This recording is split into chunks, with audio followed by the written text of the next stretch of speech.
I'm Art Caplan from the Division of Medical Ethics at NYU School of Medicine, where we have been for 9 years. And we have a project that we've been running for a long time called CUPA. And you've reached the webinar on Where's Our Warp Speed, which I think couldn't be more timely. We have a really great panel of speakers for you. I'm going to say now, and I'll try to remind you, we will take questions. We'll be on for an hour, but toward the end, please put your questions in the chat box. You don't have to raise your hand, just put them in there. I'm watching as the moderator to see what's in there. And John Mazzarelli, who's done a great job helping us organize this webinar, will keep an eye there too. John also is in the division as a research associate. I'm going to just say a few words about why I think this webinar is so timely and important. Basically, I think many of you on the webinar know that we've had in the States a kind of standard pattern of how to approve drugs and vaccines. I won't mention devices because that's kind of its own subworld, which I don't know as well, but I do know about approval of drugs and vaccines somewhat. And that pattern has always been study animals, study things in the lab, see what you can learn about how things go, and then move on to human trials with promising agents and do small studies for safety, then start to learn about dosing, and then move on to standard randomized trials of different designs, historically trying to run many with a placebo arm, not always, but nonetheless a large-scale trial with randomization and blinding, and then submitting your evidence to the FDA, which, depending on the agent, may bring in an advisory committee to look at that evidence. Drug companies have always had safety officers and people looking internally. Many trials have been monitored by data safety and monitoring committees, independent from the study, to see what's going on and taking a look at data. We all know during COVID that there were pressures due to the nature of the worldwide pandemic to speed up, if you will, the approval process for many vaccines and drugs. And I'm not going to go into the details of whether vaccines were sped up on the science side, other than to say I don't think they were, but a different form of approval was used. Remember, emergency use authorization, to sort of say, well, we've gathered a lot of information quickly, and we feel confident that it is statistically significant with vaccines getting approved by, as I said, internal safety people, external advisory panels, and then the FDA itself, with a rollout of those vaccines quickly. But many other drugs went through processes of emergency use. Some worked, some didn't. Some emergency use was pulled back.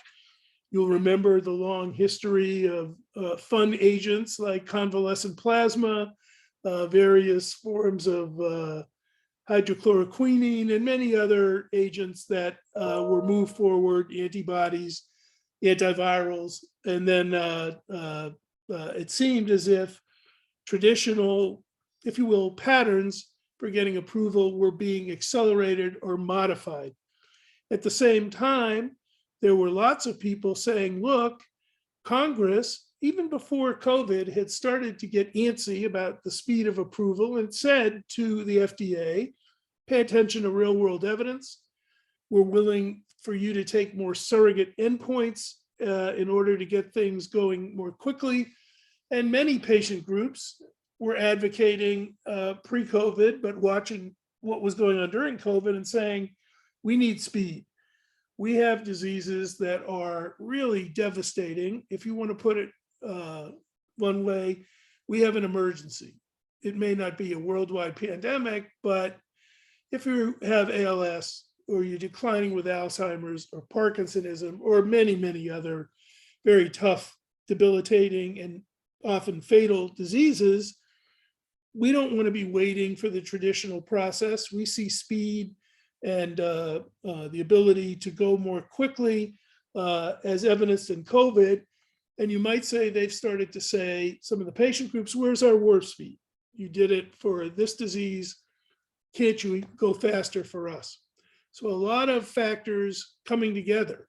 Speed during a pandemic, congressional activity in the US before COVID, directing FDA to accelerate what it's doing, using more, as I said, real world evidence, using more surrogate endpoints, trying to find ways to speed access, and pressures, political pressures, which we've seen, and maybe our panelists will have things to say, brought to bear in the approval process, whether it's Sarepta, for those of you who really follow the ins and outs, or Aduhelm recently for Alzheimer's. But there are a bunch of these agents that controversially, either an FDA panel said we don't like it, the FDA approved it, or somebody argued that the data was so bad that people began to quit FDA advisory panels. So there's been a lot of shockwaves moving through that entire oversight, regulation, study design process. And luckily, as the moderator, I don't really have to evaluate all of that, but the panelists we have here do. And I'm sure they're going to have opinions and thoughts that'll really get us going. So again, use the chat box for questions. Hopefully that sets the stage a little bit for what we're going to hear. I'm going to ask each of the panelists to just briefly introduce themselves, and then we'll turn to Holly. So Gwen, why don't you start? Thank you, Art, and thank you for Coupa for having me. My name is Gwen Peterson. I was diagnosed with ALS in 2018 at 32 years old.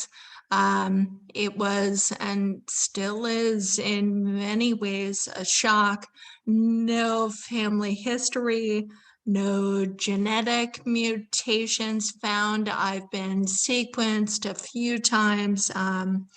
My sound bite is, if I can get ALS, anyone can get ALS, and that should be shocking. That should shock people into action. Thanks, Art. Thank you. Thanks for joining us. Holly? Hi, everyone. My name is Holly Fernandez Lynch. I am a lawyer and bioethicist. I'm an assistant professor of medical ethics and law at the University of Pennsylvania. My work focuses on FDA drug development policy, as well as research ethics and regulation. And I am a member of NYU's Compassionate Use and Pre-Approval Access Working Group. Thanks for having me. Thanks, Holly. Paul? Yeah, hi everyone, I'm Paul Aliu. So I am at Novartis. I am the head of global governance within the cross-divisional chief medical office at Novartis. So with responsibility really for standards, policies, systems, and training across our medical programs. And that includes expanded access, compassionate use, research collaborations, all the works, kind of the peri and post-registration programs. Thank you, Paul. And as I said, John Mazzarelli, and I see Kara Hunt is helping us from the division. So thanks to you both for helping us get this webinar rolling. So I'm going to go first to Holly, and then we will follow that with Gwen, and then end with Paul. And remember, use the chat box if they say things that you want to comment or question on. Holly, all yours. Great. And can you see the slides? Yep. Okay. All right. Thank you, Art. I am going to try to be as quick as I can, because I really want to hear from Gwen and from Paul and from all of you. And some of what I was going to cover is, I think Art has introduced nicely. But the kind of overview that I want to provide is, what is it that we can learn from the pandemic and the response to the pandemic that we might be able to extend beyond the pandemic. I can't say after the pandemic. I mean, I really wish that we were there. We are not there yet. And so a lot of the remarks that I'm going to make today, you can see in a longer form in a paper that I co-authored with Art, Pat Furlong, and Allison Bateman House colleagues from Coupa. If anybody does not have access, please email me and I will make sure that you can access the PDF. But you know, I think we might have had a title for this paper originally that we ended up changing, which was "Where's My Warp Speed?"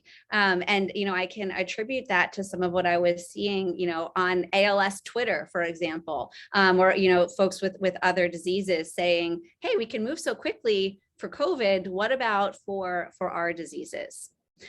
So, you know, obviously there are many non-COVID diseases. I hate to break the world up in that way, right? But there are loads of serious and life-threatening diseases for which we have no good treatment options or no way to prevent people from facing those conditions. Some of these are common, right? If you think about Alzheimer's disease, some of them are rare. They affect adults, they affect children. But the key thing, right, is that if you have a serious and life-threatening condition without good treatment options, that is surely an emergency to you and your family and the people who care about you. And as Gwen said in her intro, right, the fact that any of us could find ourselves in this position, right, could suggest that we, you know, should care about these emergencies, right? Huge personal impact on the people who are living with these diseases and those around them. And then broader societal consequences of people who, you know, patients who leave the workplace, their caregivers who leave the workplace, and, you know, money, right, spent on, you know, care and other things. But of course, these other disease areas are not getting the kind of warp speed response in terms of speed and resources and basically pulling out all the stops that we saw in COVID. And in fact, what we see in the COVID discourse is a comparison to other diseases. Like if we could just get this down to the level of, you know, mortality rates for flu, right, that would be okay, right? So we seem to, as a society, have some acceptable level of mortality that COVID exceeded, right? Which is in part why it got this response. Now, I don't mean to suggest that we ignore these other diseases. We certainly don't. There are other things that we do, both funding and from you know, regulatory perspective, that are intended to speed medical progress, right? We've got you know, NIH and other public funding for specific disease areas. You know, this is something that happens in the presidential budget, you know, requests from time to time. We have economic incentives for drug development, for example, orphan drug exclusivity, priority review at FDA for certain types of drugs. And then we have regulatory pathways to speed approval. For example, accelerated approval, which is an FDA pathway that I'm sure you've been hearing a lot in the news about in the context of Aduhelm for Alzheimer's disease. This is a pathway that allows FDA to approve a drug on the basis of a surrogate endpoint that is reasonably likely to predict clinical benefit. It's a very jargony way of saying a drug that has an impact on like a lab value, but does not necessarily or has not yet shown an impact on how patients feel, function, or survive. There are other regulatory pathways that help, you know, give sponsors more access to FDA during their drug development pathway to make sure that the standards are clear and they have the support they need to get their products, you know, to be submitted for consideration for approval. And then there are mechanisms for pre-approval access. So if there are patients who have serious and life-threatening conditions who have exhausted, you know, standard treatment options and are unable to participate in a trial, there is a pathway that allows them to access investigational drugs, but lots of kind of shortcomings in that pathway, including company willingness to provide expanded access. Now, these are all things that are on the table, but were viewed as inadequate in scope and speed for COVID-19. So what did we do in response to the pandemic? Well, we can kind of divvy things up into a scientific response and a regulatory response. So on the scientific side, we had Operation Warp Speed, whose name has changed, you know, through administrations, but this was really a huge public-private partnership that had billions of dollars in funding for the development of vaccines and therapeutics. But in addition to funding, was encouraging collaboration and coordination across government entities, as well as with parts of industry that would normally be in competition with one another. De-risking for companies, meaning that the government would agree to pay for products before we were sure that they worked, so that the government would be taking the risk of failure rather than companies. And then diversifying the portfolio, right? Meaning, we're going to bet on a lot of different things in hopes that something will come through.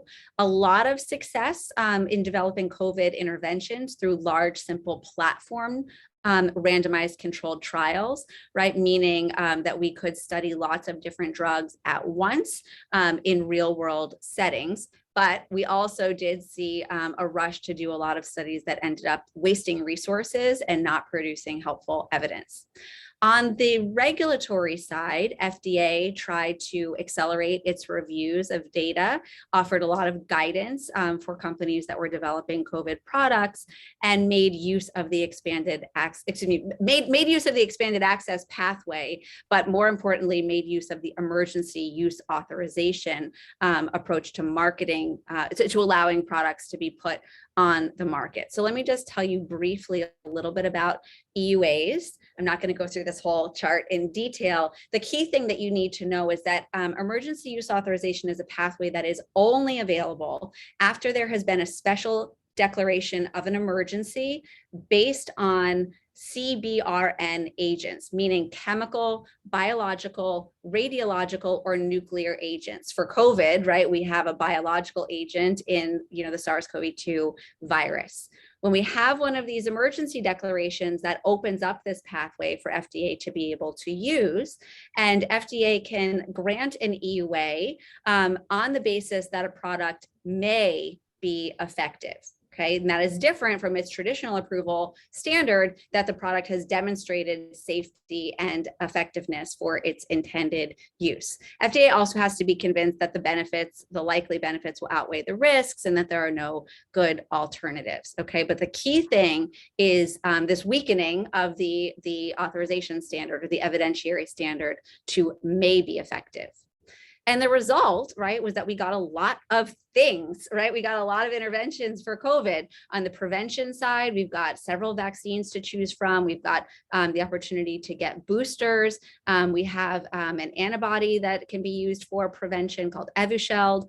And then we have several options available for treatment. These are things that have been issued in EUA during the pandemic. So Art mentioned hydroxychloroquine, first EUA other than tests, and that was ultimately revoked. But you can see it's a significant list, several monoclonal antibodies, and then most exciting are these oral antivirals like Paxlovid for treatment of early COVID to prevent it from becoming severe COVID. Okay, so patients in other disease areas, if you count up what we've seen happen over the past 2 years, would be pretty psyched to have this number of interventions to address their disease. And so that raises two really important questions about where could we replicate this, what could we do, and what should we do? So if we think about why is it that we responded to COVID differently, the most straightforward answer is just the massive impact that this disease had in terms of the number of people who it has affected, right? So what you see here, these are the most updated numbers, right? So in the US, we see, nearly 1 million cases and nearly 80 million cases and nearly 1 million deaths, right? And globally, a much higher impact. Towards the beginning of the pandemic, it was affecting everyone, regardless of whether you had COVID, right? We had stay-at-home orders, major economic impact on education, impact on other diseases because people were unable to kind of get their standard screening or other care, as well as mental health challenges. And what you see on this table here is just an indication that as of January of this year, COVID exceeded, other diseases and conditions as the leading cause of death for people over the age of 45. So, this led us, right, I think many of us to feel like we need to do something more about COVID, right? It was harder to kind of otherize this disease, recognition that it could affect any of us and our families. And the reason we could respond to COVID differently was kind of several-fold, right? So one was the money, right? We loaded up financially, in terms of developing these interventions and response. But more importantly was the science, right? That this was a known pathogen, a clear target for interventions. The disease course is unfortunately pretty rapid, meaning that clinical trials could get done quickly. The other thing that contributed to getting trials done quickly was that there was a large population, and still is a large population, of people who are affected. And if we look at the vaccines, for example, this was not something that got cooked up overnight once the pandemic hit, but something that the mRNA vaccines had a lot of research going into them over the course of 15 plus years. In other disease areas, we don't have kind of clear pathways for intervention. Often we don't have a good understanding of the disease itself. So clinical progress is more often incremental. So we have to ask ourselves, right, what else should get the COVID investment? Right. And there are lots of ways that ethicists think about resource allocation, but I'm just pointing out that this is a question of resource allocation. However, we make that judgment, not everything can be the top of the list. I'm going to go quickly through these next couple of slides just to kind of highlight a few things. One is this idea that, what about warp speed light, right? Maybe we can't have all of the financial resources that we saw for COVID devoted to other disease areas, but there are other things that we can copy, right? We can see better collaboration across government and industry. We know that is possible now. We can do a better job prioritizing which interventions we want to speed up through clinical trials. We want to do a better job sharing our data across researchers, so they are not reinventing the wheel and they can learn from others' successes and failures. But we also need to be careful about not going too quickly, because we did have some fails for COVID.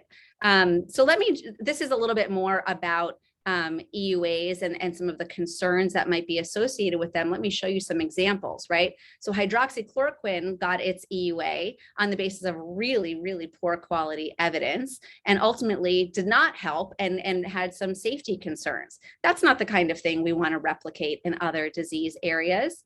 Convalescent plasma, a bit more exciting, right? But we still don't know, a year and a half after the EUA was issued for convalescent plasma, whether that is a high quality intervention for COVID. It is still not recommended in any treatment guidelines, in part because we relied on early access rather than well-designed, rigorous clinical trials. And then COVID vaccines are kind of the holy grail, right? We were able to get those developed and rolled out pretty quickly, but they were authorized on the basis of an EUA plus standard. A bit more evidence was required for those because they would be given to healthy people as compared to other COVID interventions.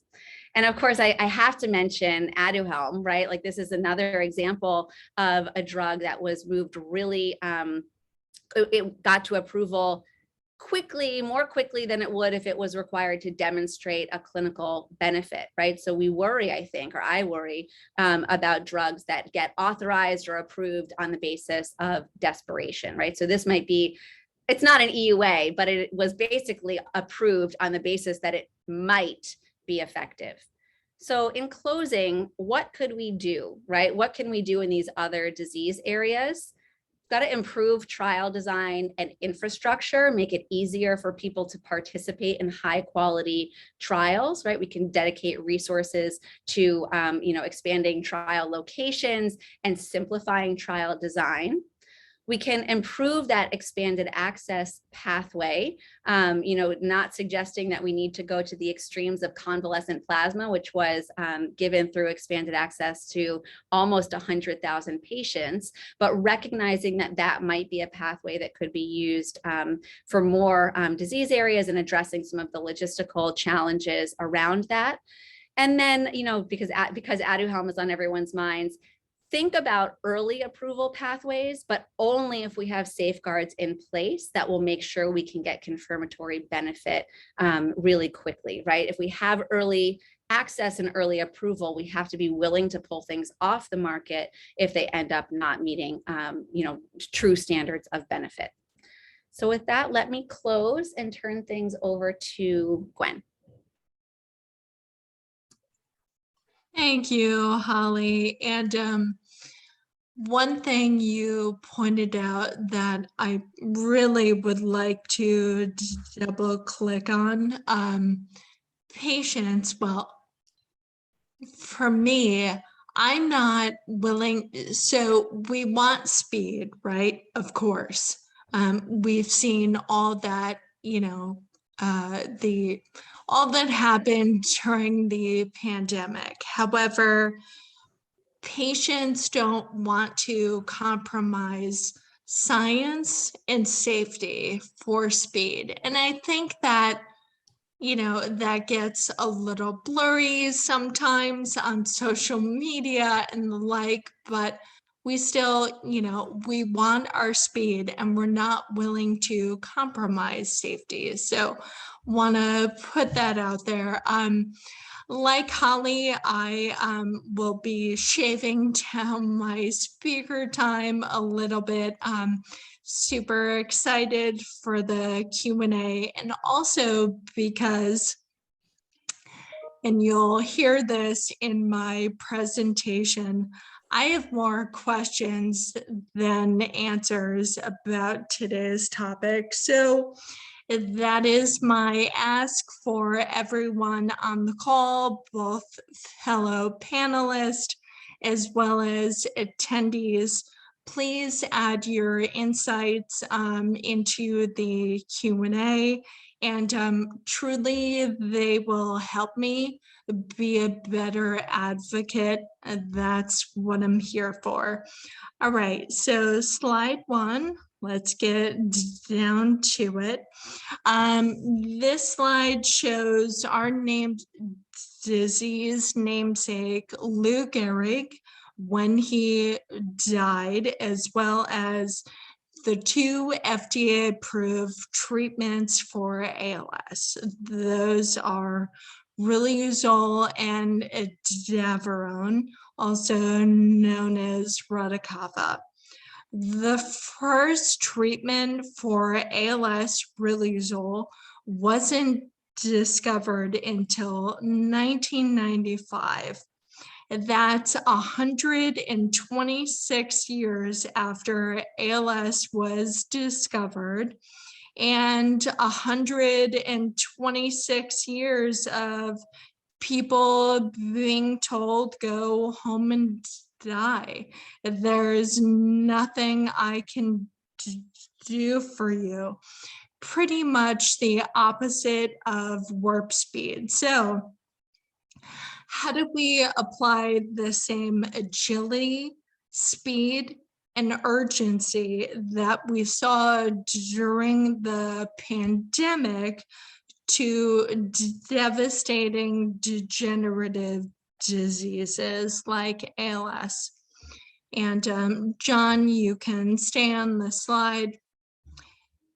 Next thing I want to point out is we hear no way too much in ALS and all of the reasons why we can't move drugs forward. And some of those reasons are you have too small of a sample size, we need to see a larger study. Those two kind of go hand in hand.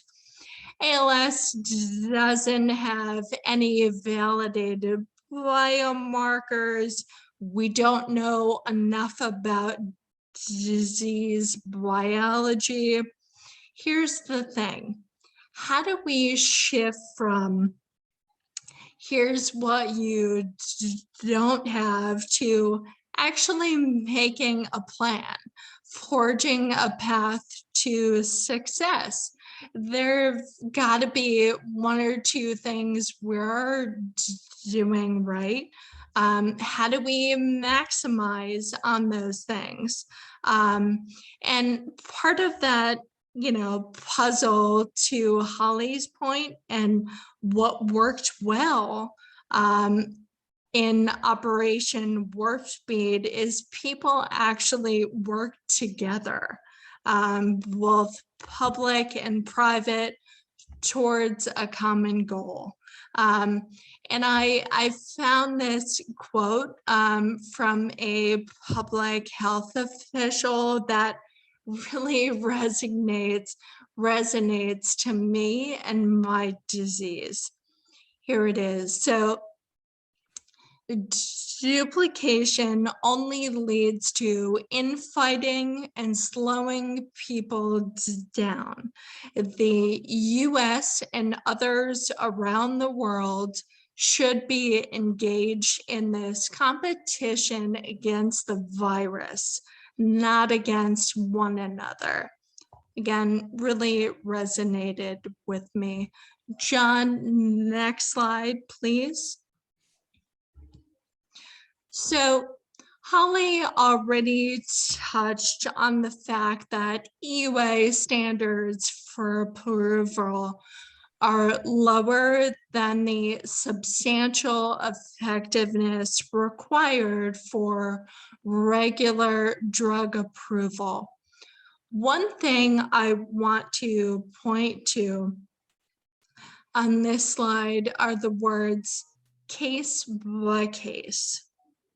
So this is straight from the EUA FDA guidance document, and it says FDA intends to assess the potential effectiveness of a possible EUA product on a case-by-case basis. I feel that anytime we say case-by-case, the rule book sort of gets thrown out the window and we start making rules on the fly. Again, would love to have a healthy conversation about this. Really feel like, case by case is slippery. With that, John, next and last slide, please. So this was the voting question from the recent FDA open public hearing regarding Amylyx's drug AMX0035 for ALS. And as soon as I saw this question for the committee pop up on screen, is PB-Terso effective in the treatment of patients with ALS? I thought, what does effective really mean? It could mean something totally different to a patient than it does to the advisory committee. How do we define effective? How do we measure it? And maybe most importantly, are all stakeholders aligned on how to define it? And there are plenty of other subjective words like marginal benefit, clinically meaningful benefit, positive outcomes, persuasive evidence, highly persuasive, etc. Again, I feel as though until we align, and the we being regulators, drug developers, advocacy groups, we're going to keep hitting some of the same problems and roadblocks. So I'm hoping someone can line me out on definitions. Again, thank you so much for having me today. And I will pass it over to Paul.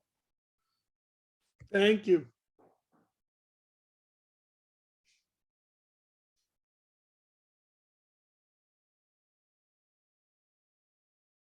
Paul, you out there?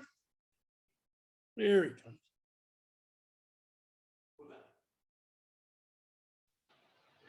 Yes, can you hear me okay? Yes. There we go. No, thanks, Gwen. And really just to continue from, where Gwen is, and also from what Holly's spoken about, I'd like to kind of focus a little bit on some of the learnings and outcomes from the pandemic that either from an industry perspective or even from a healthcare society perspective, I feel were quite useful. And some of it are already been adopted, I think, in other disease areas. So also just to shine the light on that a little bit. Some of it Holly already touched on. We talked about all these partnerships, the public-private, the private partnerships. There are a lot of co-development projects, companies coming together to co-develop. You talk about the Pfizer-BioNTech vaccine. That was, joint effort. You had BARDA working with, some of the companies to develop some of the monoclonal antibodies. Manufacturing partnerships, even after we got, the treatments. Companies working together, like you had the Novartis, Pfizer, BioNTech manufacturing alliance to actually make more of these vaccines available. And then the sharing of scientific information that was happening. So the collaborative space, I think itself was a huge piece that was happening in there. That's the first one. There's a lot of drug repurposing that went on. Dexamethasone, tocilizumab, baricitinib. These are all drugs that were already previously available, being used in other disease areas. And it was kind of a way of re-looking at some of the existing tools and finding out how is there some utility, in this disease. So again, I bring that up because I think these are some of these learnings from COVID that really we are already looking to apply or that could be applied to actually, rare diseases and other diseases, which contributed, you could say, to the warp speed. And I think the platform trials, the adaptive trials, the master protocols, we've already spoken about that quite a bit. When you look at a lot of things came out of the recovery trial in the UK, for example, which actually was this huge master protocol, a platform trial where all the drugs were being tested for COVID-19. And, dexamethasone came out of that, tocilizumab came out of that, active also with the NIH. And then you have the WHO Solidarity trial, where all of these drugs were being tested. So these trials gave us early results on what was useful, but also gave results on what was not useful. So that certain things could be reached very, very early. And then one of the big things that actually happened or got accelerated during the pandemic itself was the concept of decentralized trials. So monitoring at home, remote consent, which just kind of opened up trial availability for patients who would otherwise have needed to travel miles to get to a center. We had to think about different ways of doing things, even as a healthcare community and even as an industry, in terms of how we run our clinical trials. Then when you look at healthcare itself, there was the whole accelerated adoption of digital tools in healthcare. So a lot more telehealth consultations. It didn't matter, experts from miles away could be consulting via telehealth to patients who were miles away. So it kind of also narrowed that distance in terms of patient monitoring, where people didn't necessarily need to be physically co-located or be in close proximity to monitor healthcare for patients. And I think one of the big pieces itself is the use of the new treatment platform. So when you look at the mRNA vaccines, that was a big one, which was really used broadly, whether the Pfizer vaccine, the Moderna vaccine. But I think one of the beauties of that that's come out of that is that that same treatment platform is now being explored for other diseases, being used in cancer, they're exploring that in HIV, and potentially in malaria. So some of these treatment platforms that kind of came to light during COVID-19, I mean, not to mention that the work on some of these platforms, even though I call them new, has been happening for over 20 years. But now that the fact that there's kind of been a proof with the vaccines has accelerated research and development work in other disease areas. I think the last piece to mention is also real-world evidence. So there was a lot of data being collected in real time, data being collected from hospitals, ongoing monitoring, And even there was a lot of scientific decisions being adapted as more data became available. And even when you look at the vaccines, for example, a lot of data on the booster, non-booster, things are still being collected even right now. So I think that whole piece about the utility of real-world evidence also came to light a little bit during the pandemic. And I mention all of these things because I think these are all areas that have kind of stayed on within the pharma industry and within the healthcare community. And the bigger questions become, how actually are we using these tools? And I think they are already being used in other spaces. And the trial piece, which I already mentioned, I want to go into that in a little bit more detail, because again, that's very specific for how trials are being conducted. I mean, during the pandemic, the home delivery of study drug to trial patients was happening. There was a lot of remote consent, like patients could consent on online platforms. I already spoke about the telehealth, phone or video calls for patient monitoring.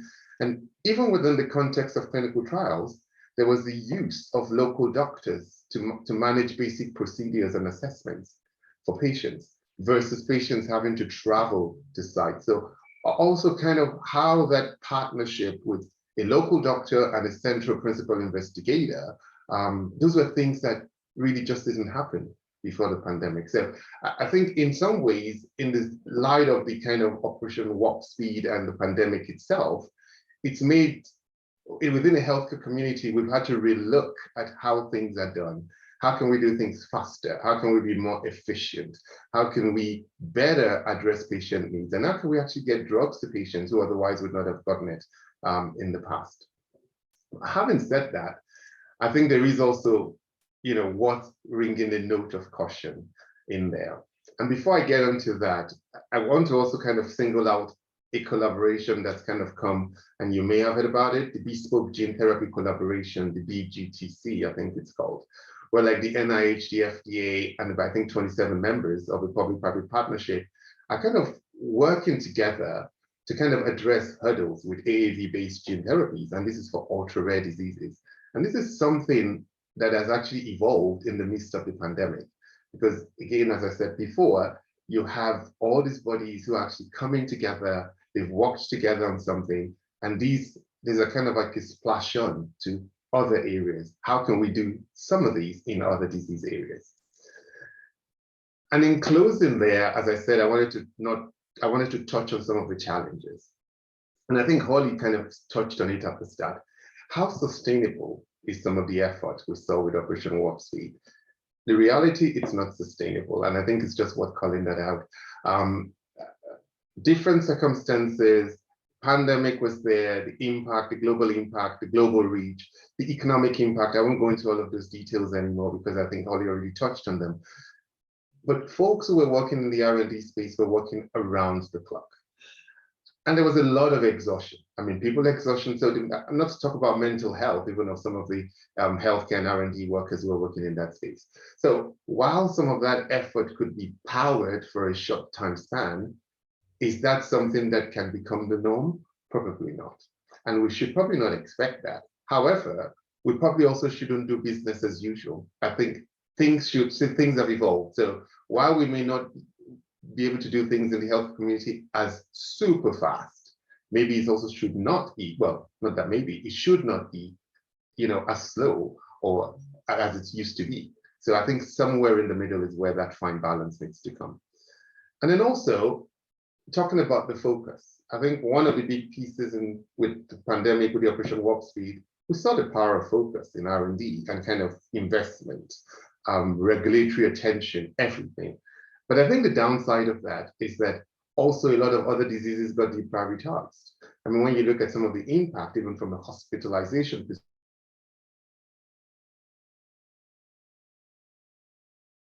perspective,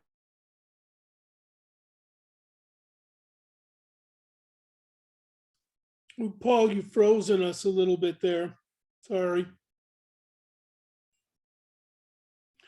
Waiting 1 second to see if he comes back.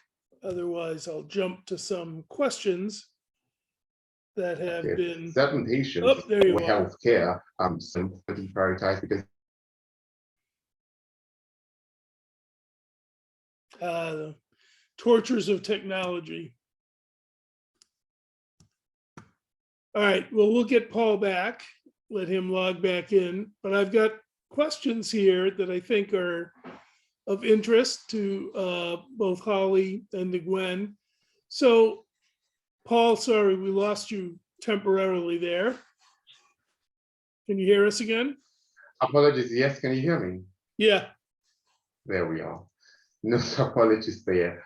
I think you probably lost me when I was talking about the challenges. Correct. Yes. So I kind of just go back to that a little bit very quickly and talking about how sustainable, and I think really what I was kind of trying to allude to is that it's really not sustainable.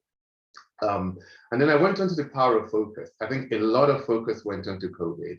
The healthcare systems focused on COVID, hospitals focused on COVID, and the downside of that was the deprioritization of other diseases, where other conditions and other patients could not be seen. I mean, it's now been documented the impact on some cardiovascular diseases, the impact on cancer patients. So that's also been well documented, and some of the other diseases as well. So in some case, that's also something where we need to tilt that balance, where the healthcare system needs to be able to function holistically as a healthcare system and look at all diseases, treat all patients. And that's something, as I said, with the kind of warp speed pace that a kind of you could say side effect of Operation Warp Speed, that again we hope in the healthcare system does not happen moving forward. So, and the other piece was about the premature dissemination of information, because things were happening so fast. Information was just being put out there, and some prematurely, non-peer reviewed, and that also was confusing the public. So I think those are some things that were like an after splash of the Operation Warp Speed that personally, I just don't think those are the way to go or way to move forward. And I think I'll stop there, kind of presenting that fair balance, and allow now for us to discuss some of the questions. Very good. Thank you all. So I'm going to lead off with a question for Holly, then I've got one for Gwen. Holly, one thing people are saying is in different parts of the FDA, it looks like oncology moves much more quickly than neurology. Is that true in your view, and why? Yeah, it's a great observation. I think it is true. So the way FDA is structured within its, within the Center for Drug Evaluation and Research and the Center for Biologics Evaluation and Research, is that there are different kind of disease-focused areas, and they all have to apply the same statutory standards, but they are run like kind of independent states within the FDA. And the reason that that's possible is that the regulatory standards are pretty open-ended, right? So Gwen raised this point about like, what does it mean to be effective, right? The statutory standard about safe and effective for its intended use, or substantial evidence for effectiveness, are things that are open to wide discretion, right? And that's something that we've seen as a challenge in the midst of COVID, where there was concern about political influence on FDA, and this kind of tension between follow the science versus, follow kind of political edicts. Well, the idea of following the science is certainly FDA's decision should be informed by the science, but we should not lose sight of the fact that FDA is making value judgments, right? They are making normative decisions about whether the evidence is enough to be convinced that the product should be allowed on the market. And so the different kind of disease groups have different normative judgments, I think, about what level of evidence is enough. The other thing that we see is that the different disease areas, so for example, the Oncology Center of Excellence is, I think, very innovative, right? It tries lots of new programs, for example, Project Facilitate around expanded access, or the head of OC has just proposed a new program called Project Frontrunner that will encourage oncology sponsors to try to use accelerated approval for earlier, for cancer drugs that are earlier line therapies rather than, later line therapies, which is where they're typically used. So I don't want to take up too much time, which is just to say your observation is correct. And the kind of response to it would be to encourage more kind of sharing across FDA, reduction in these silos, and for projects that work in one disease area, thinking about whether they could be implemented in other disease areas as well. Thank you. Can I Sure, ask yes. just follow up? How do we increase transparency around some of those things, Holly? And like I'm speaking for myself. How do patients, get involved in these conversations and learn? So I should flag one other thing, Gwen, which is really, really important, which is, cancer biology is different from the biology of other diseases, right? And so part of the reason, for example, that we see accelerated approval used so frequently in cancer and not elsewhere is that the biomarkers there in cancer are, and the kind of the disease course and understanding of the underlying nature of the disease is stronger than it is in some of these other areas. But the more direct response to your question is to ask those questions of the regulators, right? Why is this possible in that disease area but not this area? Or that program looks like it's working really well. Why can't the Division of Neurology have a pilot project that is similar to that, right? So I think it's maybe an unsatisfying answer, but I think the best thing for patients to do is just call out the discrepancies and ask for concrete answers about why there are differences. Yeah, let me jump in with a comment, then I have one for Paul. And the comment is, cancer has been exploded into hundreds of diseases now due to better genetic understanding of the disease. We don't see it in ALS. A lot of the trials seem to combine people with slower, faster, or worse kinds of symptoms. You know that there are definitely underlying biological differences there, but that, if you will, precision has not occurred with ALS. And I think that's another reason why the Onc division is going faster, if you want to put it that way, because it realizes that there are many, many, many cancers and many subtypes. Paul, the question for you, although others can chime in, is pretty simple. A lot of people say, look, I'm ready to take a lot of risk in trials. And I'm tired of people telling me that's too risky or that's too dangerous. What difference does it make if I face death in 3 months or mental deterioration in a year? Who needs all this? And I'll put it this way, paternalism directed at me. I'll be in a study. Let me decide how much risk I want to take. How would you respond to those who say part of the need to accelerate is to accept the fact that people will take more risk? Not everybody, but that some will. I mean, that's a great question. And I think, there is no simple answer for it, to put it mildly, in the sense that within a trial design in itself, when you think about it, you still have to apply the principles, the ethics principles of do no harm, even when you design a clinical trial. So every company is really ensuring that at that trial, even though you are researching, is that, it's still safe for the subjects or for the participants and patients who come into the trial.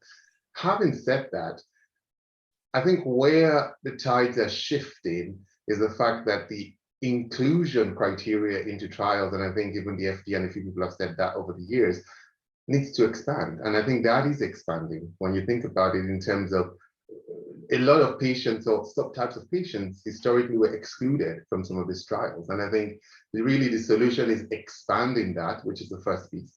And I think the other element which we also need to bring in is even patients who may not be able to qualify or be eligible for that trial, how do we make an option available to them? And I think that's where the expanded access piece also comes in, where we should be able to offer that product via expanded access. And the next level of that is also, maybe we also can collect some data from this expanded access program and learn from those patient populations. So I think I'll leave it at that, because when you look at the two, and then I can give almost even a more recent example, which just really happened last week. We had an expanded access program for an ultra-rare disease, PROS, with one of our compounds. And there'd been no treatment for patients, with this condition.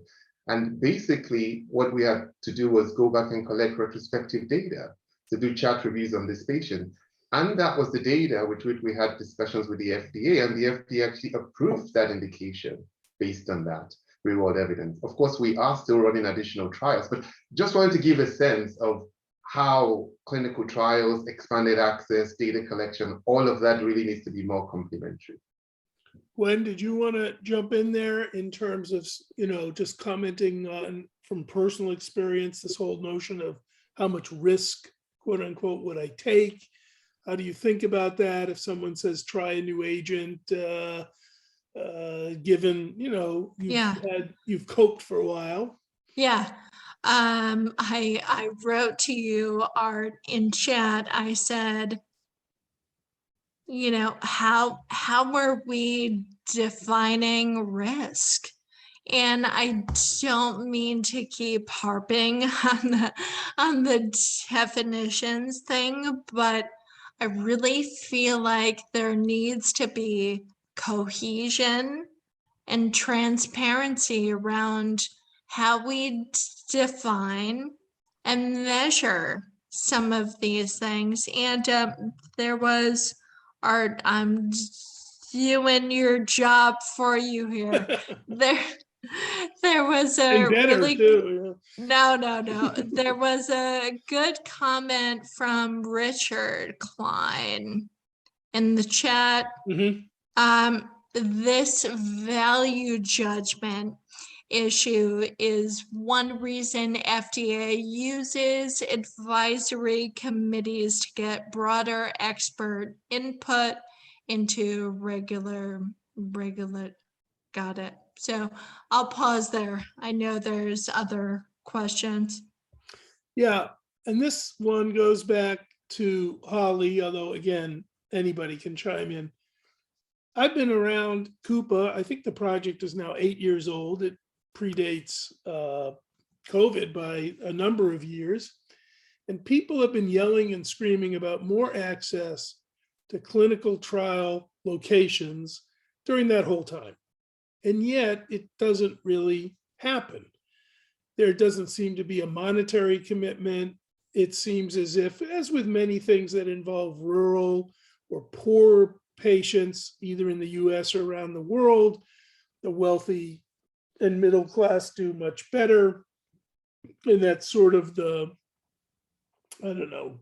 reality, if you will, of many health systems, not just ours, but many. So what is it, aside from calls periodically to expand access, that really ought to happen? And are you thinking specifically of access to trials? Yeah. I think we have to pay for it. Although you could say expanded access too. I know. So look, in terms of, making more trial sites open and accessible to patients, we have to pay, right? We have to make it possible for those sites that don't necessarily have the infrastructure in place to be able to gather good, clean data and take care of the people who are in the study in a reasonable way, right? To manage adverse events and to learn from them. And just because I know we're tight on time, the only other thing I'll add, right, and Paul alluded to this, is that we should be paying more attention to what can be done remotely, right? If you have to go to the hospital for an infusion, fine, right? But whether we need to have people traipse back to the clinical site for every test, every kind of, measurement, that I think should go, by the wayside. That's something that we've seen during COVID, that there's a lot of stuff that we can monitor remotely. So kind of minimizing the burden on the participants should allow more a kind of a broader geographic spread in where people will be able to enroll. Very good. So I'm watching the time, and I'm going to ask each of you to offer one recommendation that you think would speed access to trials and expanded access across the board to people who are willing to get involved.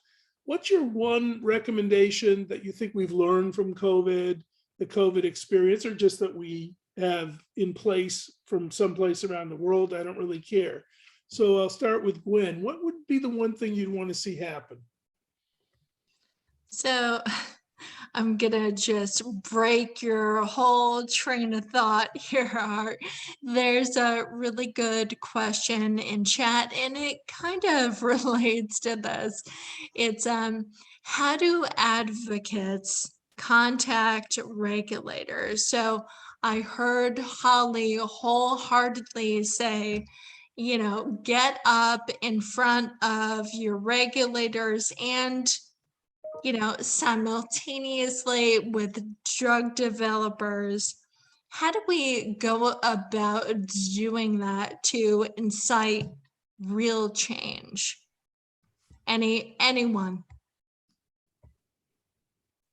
So I think, I mean, Gwen, you're a great example of this, right? But engaging with existing and new patient advocacy organizations that have those kind of channels to regulators is one approach.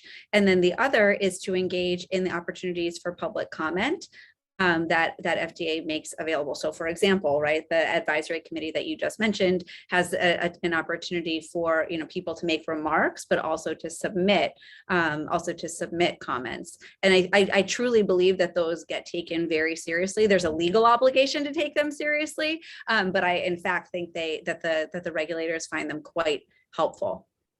Paul, do you have a fantasy you will share? I mean, also maybe just to, Wayne and Gwen's piece in there. I think both the FDA, the EMA, a lot of the regulators, even in the UK, the MHRA now, are talking about what they call patient-focused drug development. So there really is an opportunity for patients and patient advocates to engage directly with the agency, to actually get involved and have a voice in how drugs are being developed for diseases of interest. So I think that's just one thing I wanted to mention, to throw out there. And to address Art's earlier question about what one wish would I have, and I think, I'd said it already before, and Holly mentioned it as well, is the whole concept of decentralized trials. I think that was something that came out big out of the pandemic, where patients don't need to travel miles to go to a treatment center. We've learned how to send drugs to patients at home. We've learned how to treat patients remotely. We've learned how to use local doctors to do some monitoring of patients. So these are all things I feel will broaden access to clinical trials moving forward. Very good. Well, I'll share my one wish or hope. I think what we have to do is collect evidence and start to understand how to interpret it more carefully. We've been involved in compassionate use programs where we had quadrupled the number of people in trials involved in just one-off requests for people who couldn't qualify for trials for various drugs. It is dangerous to generalize from that data, but it's not useless. There are things that you can pick up, and I think we have to, if we're going to talk real-world evidence, if we're going to talk information collected from last-ditch compassionate use and from expanded access, we've got to think harder about either how to randomize or control and interpret that data. I think that's an opportunity where everybody could benefit and work together, patients, sponsors, regulators, and so on. So that would be my hope. So having said that, I'm aware of the time, even though there are great comments and questions still coming through. We'll keep them, and John will try to maybe send them out to panelists so that if they wish, they can answer offline. But this was great. Thank you so much, everybody, for the time, for participating. I really learned a lot. I hope all of you who attended also learned a lot. And again, thank you for coming.